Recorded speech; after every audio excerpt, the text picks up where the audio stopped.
Hello, hi, welcome or welcome back to my channel. Today we're kicking up a part 2 of a very near and dear video to my heart, and that is beauty strategy regarding allergy season. It is that time, y'all.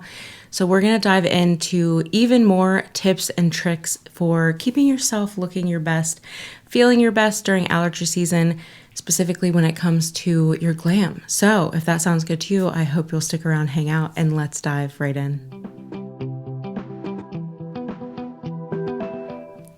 So if you are new here, hi, my name is Rachel. I struggle with very severe environmental allergies, among some other chronic health things, but I do encourage you to go back and check out part 1. It might be a little difficult to sit through. We have evolved here on this channel, especially when it comes to lighting and audio. However, that video does have a lot of important things to note. Some disclaimers. Again, I'm not a doctor. I'm not telling you how to cure your allergies. And these are just some helpful tips, tricks, and products. I think we're probably going to lean heavier on products today. There are a lot of really good tips in that last video though. So please, please, please, if you struggle with allergies, wearing makeup with allergies, or just allergies in general, really, go check that out. And just as a quick intro to beauty strategy, it is probably the series here on my channel that I'm most passionate about because beauty is my #1 coping mechanism, whether that be makeup, rich lady showers, all of the above. I have a whole playlist on beauty strategy alone, so I'll link that down below as well. But we're here to help each other out, swap tips. So if you have tips regarding allergies, put them down below and let me know also if you try out any of these things and they help you. But because we're entering in pollen season, which is like my kryptonite, mostly grass and trees, then I hope that you find something in here. Let's get started. In the last video, I kind of did eyes, nose, all over, and we're going to follow that category breakup this video as well. So I'm going to start with eyes. Now, I thought I gathered everything up in my little basket, but I'm missing a few things, so we're just going to pop pictures up. The first thing is if you are struggling with allergies or watery eyes in general, but specifically allergies, I cannot recommend you switching to a tubing mascara more. Tubing mascara totally changed the game when it came to my allergies. I like the Thrive Causemetics one. I also like the one from L'Oreal that might be a little harder to get your hands on now. And I'm also going to be testing out a few new ones this year, but a tubing mascara is the #1 thing that will change the game in terms of makeup during allergy season because it has that formula that creates, I think it's a polymer, but it wraps the lashes in like a tube. The only way that it's going to be removed is when you hold warm water on it and kind of pull it off the lashes. It's not going to flake if it's a good one. It's not going to budge. It's not going to run. I mean, I've cried full-fledged tears, you know, and it doesn't run. But the other thing that I've noticed when switching to a tubing mascara is before I was never a big waterproof mascara wearer. When I would go outside, it was almost like the pollen was sticking to the tackiness of the mascara, and that was trapping irritants around my eyes and just making the problem so much worse. When I switched to a tubing mascara, because it dries fully down and it stays like that until you intentionally remove it, I've noticed that my eyes are far less irritated when wearing that. My very top favorite is going to be the Thrive. That thing does not mess around. It's not going to budge. It's not going to flake. It's not going to grab onto pollen in the air. It's just, please, please, please, if you have bad allergies, especially in your eyes, try a tubing mascara. Then the next thing I want to talk about, I don't have these two products with me, but if you suffer with allergies in your eyes, there are two things that you need. It's going to be a moisturizing drop. If you don't wear contacts, I do recommend Theratears as a brand. They're great. You can also get a preservative-free formula that comes in an individual vial, but know that those are single use. You don't want to keep using those because they can grow bacteria very quickly without those preservatives. Some people will say it's better for the eye. Some people will say it's not. I know recently there was a brand that had some contamination issues in their preservative-free, but I believe they also make a preservative version in a little bottle For contact wears, I really like these Blink and Clean Dry Contact Lens. It removes lens buildup, but what these are great for is to flush on the go any pollen or irritants out of your eye. I highly, highly recommend having these on hand. These are always in my bag, no matter what bag I'm carrying, a fanny pack, belt bag, or a larger bag. I have those with me. And then in the last video, we talked about eye washes. So anytime you come in from being outside, if you're not going to jump into a full shower or wash your face off, it's really important to kind of keep those irritants out of your eyes. So I showed you the OcuSoft travel washes that are, it's like a pre-moistened towelette and you just wash your eye and then rinse. Make sure you're rinsing. Theratears also makes a larger version in a pump bottle. I used that for years. I am to the point now, while using some of the medication I'm on, I don't need that as much. But at the end of the day, and I want to remove the makeup, wash all of that off of my face, I do like to be very gentle around the eyes, especially as I'm aging. And my favorite eye makeup remover, if I'm not just going to go in with like a cleansing balm all over, or if I have very heavy and glittery eye makeup, I like to try to remove that first so I'm not further irritating the skin around my eyes. And I really like the Beautypie The Perfect Makeup Remover. I've gone through quite a bit of this. This is like $10, I believe. Very similar to kind of the old school Neutrogena. Clinique has one. I don't really like the Take the Day Off one. It doesn't work as well. But the Lancome one that's pink is really good. But having a makeup remover is so nice, especially when you just want to get that stuff off around your eyes. But where the game changer comes in for me, and this is if you have allergies, if you just want to be gentle around the eyes, or if you have lash extensions. I have not seen anyone talk about these anywhere on the internet, and they really deserve a lot more hype. And it's from the brand We Love Eyes, who also has a more natural eye wash that has tea tree oil in it. It stung the you-know-what out of my eyes, so I don't recommend the wash. However, they came out with a line of cleansing brushes specifically made for the eye. I believe the line itself was made for people who have lash extensions so that you have good hygiene. So there's a bunch of different sizes and styles to really kind of get around the extensions without ripping them off. However, I really love just their overall cleansing brush. It has a short handle, and if you can see, it has a nice, almost like perfectly eye-shaped, like a nice oval shape, and it's going to be hard to show you, but there's like a dip in the bristles. You see. Yeah, you can kind of see there. It has a nice dip in the bristles, so it really conforms to the eye shape. So instead of rubbing a cleansing balm in or rubbing with a cotton, it's really easy to kind of wiggle this in the lash line, especially if you have eyeliner that you wore to be budge proof and it's a little more difficult to remove, just wiggling this. But what I also love about this is in the morning when I get kind of the crusties from allergies overnight, it's really easy to remove and gentle to kind of just like brush at it like this. This is just, why haven't these been around longer and why is no one talking about them? Especially if you are concerned with aging and tugging at the eye, this is so nice to have. Definitely nice to itch because you don't want to be rubbing. And again, not rubbing when you remove makeup. So I got mine on Amazon. I believe some of the more clean beauty stores carry this. I'll link down below. But yeah, these are incredible. Check them out if you have allergies, if you want to be gentle, and also if you have lash extensions. The tools are so, so cool. And I cannot believe people are not talking about them more. What's going on? My next tip is going to be keeping the waterline, tight line, and the lower lash line clear of makeup. When it is allergy season, I try to do as little as possible anywhere that can kind of get into the eye, but I know that I still want to wear eyeshadow, so I do tend to keep this area clear. Just one less variable for irritants, but if you do want to wear eye makeup, I love a good liquid liner, and as long as I kind of keep it out from the tight line or waterline, it's fine. I would recommend the Beautypie liquid liner, that is budge proof. The Stila Stay All Day is budge proof, and the Maybelline Stilleto. For liquid liners, all of those have been very budge proof for me. Even with watery eyes, they stand the test of time. And as far as pencils go, highly highly recommend the Victoria Beckham.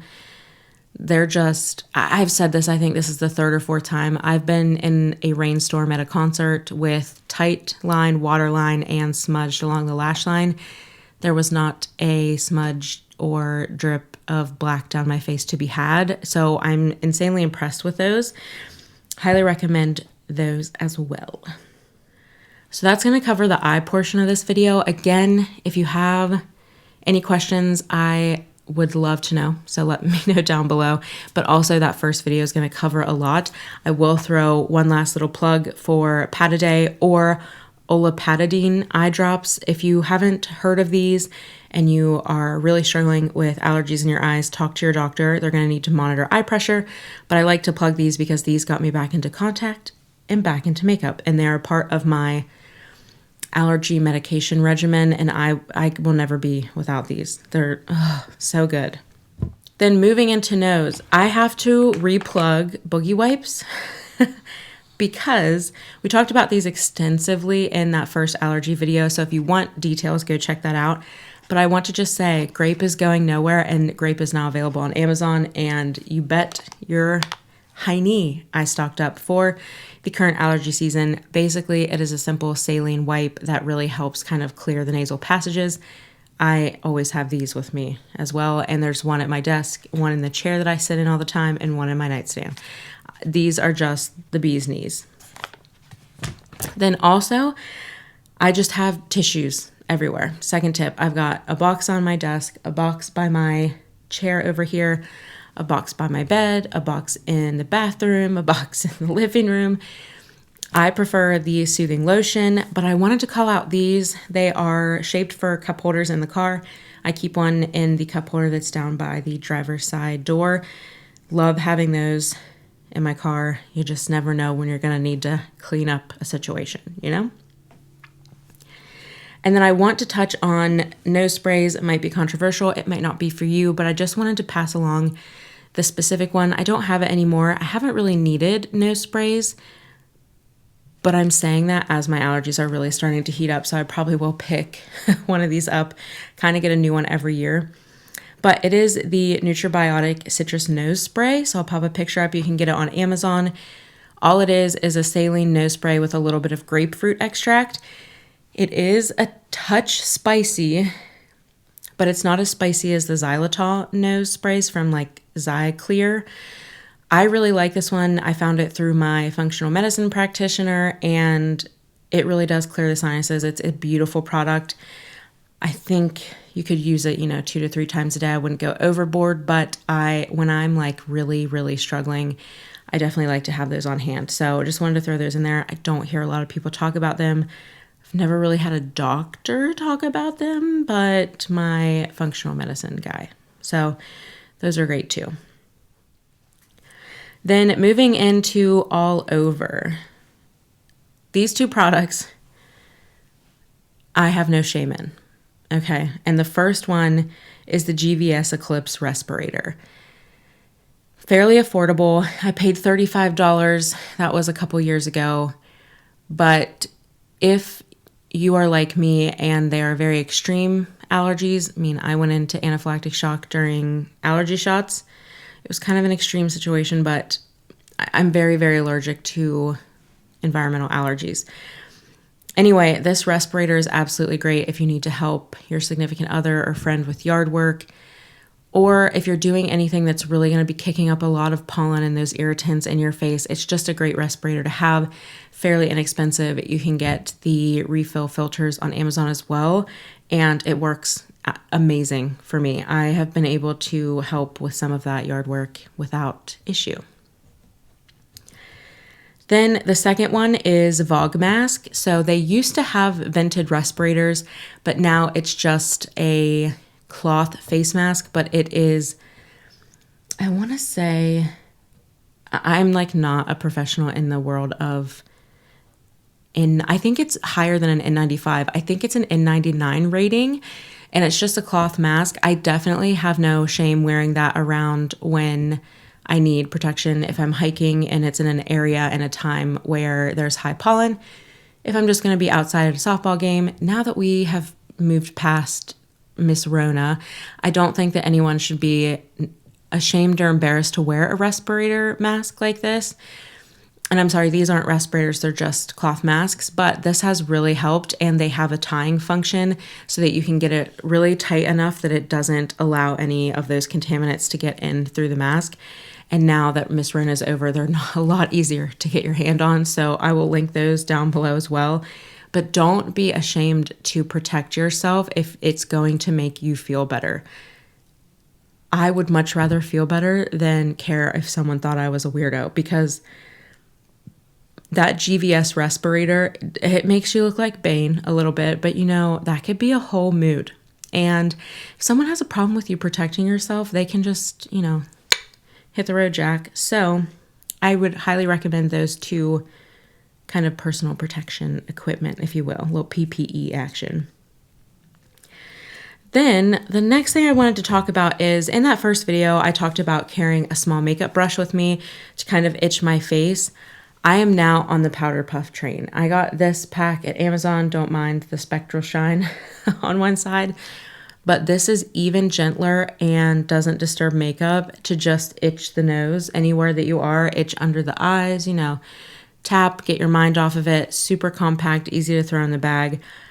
This is a must for me as well, especially if I'm rubbing my nose a lot. You can kind of pat that in everywhere. If you carry a little concealer or something, it's just kind of like a one in all, if that makes sense. So I really recommend getting these. I got a big pack for under $10, and you can wash and reuse these, but it even feels good to just do this now. Itch your face, Then there's just two more things that I want to talk about. The first one I mentioned in the first video at the end. If you have bad environmental allergies, please go to pollen.com and sign up for an alert. They will alert you anytime pollen is above a certain threshold in your area. It is massively important to know what the forecast is for pollen. And there are a lot of sites that do it. I think Zyrtec even does it. But the pollen one, I really trust and rely on. I've used it for years. I look at my inbox every morning to know what it's going to be like so I can prepare either a bag to take with me or just don't go outside, So highly recommend that. And then actually, I'm going to throw an extra thing in here. A few years ago, I finally invested in a pair of prescription sunglasses. And if you're someone who struggles with really bad allergies and you wear contacts, sometimes you have to give in and you're not going to get the contacts in. And I always thought for the longest time that I just didn't have the budget to get prescription sunglasses. But what a game changer it was, because you do need to be protecting your eyes from the sun. It's very important. And I'm telling you that it will change everything if you just get the prescription sunglasses. I got mine from Eyebuydirect, very affordable. You can use FSA or HSA to purchase. They've been a massive help for me, and I'm just telling you, if you can swing it, it will not be in vain. Lastly, I want to talk about allergy testing. So a couple of years ago, I think it was 2021, I had to go get retested for allergies, and I just want to share this piece of knowledge with you. Please talk to your doctor. I just want to share that if you struggle from severe allergies, you know what an anxiety-ridden experience it is to have to stop taking antihistamines a week before you go in for testing. That is enough to destroy me. And luckily, my PCP mentioned that they can now do environmental testing through the blood. Now, you will have some doctors say that it's not as accurate, but if you've already had testing, you can easily kind of bounce the results up against the skin test. I bounced mine up against the skin test. They were accurate for me, and I didn't have to go through the whole experience of not taking my medication and then just the awful experience of having itchy welts on your skin from testing. So I wanted to throw this in there. Definitely ask your doctor about it if they're telling you that you need to get allergy testing. And then the last thing I will share is, if you're interested in kind of what my medication regimen is and tips like that, feel free to message me on Instagram. I'm happy to share, but I don't want to become anyone's doctor. I am not a medical professional. I'm happy to share my experience in case that it helps you ask the right questions and ask if it's right for you. But yeah, I hope that this is helpful. Another allergy video in the books. I'm sure I'll come up with even more tips this allergy season because I'm already starting to feel it, y'all. Like, I'm congested. I woke up like with the pollen hangover today from being outside at Easter. And yeah, sometimes it ain't great. But let me know your tips down below, and maybe we'll do a part 3. I hope this was helpful, and I hope you're having a great allergy-free day, and I will see you in the next one. Bye.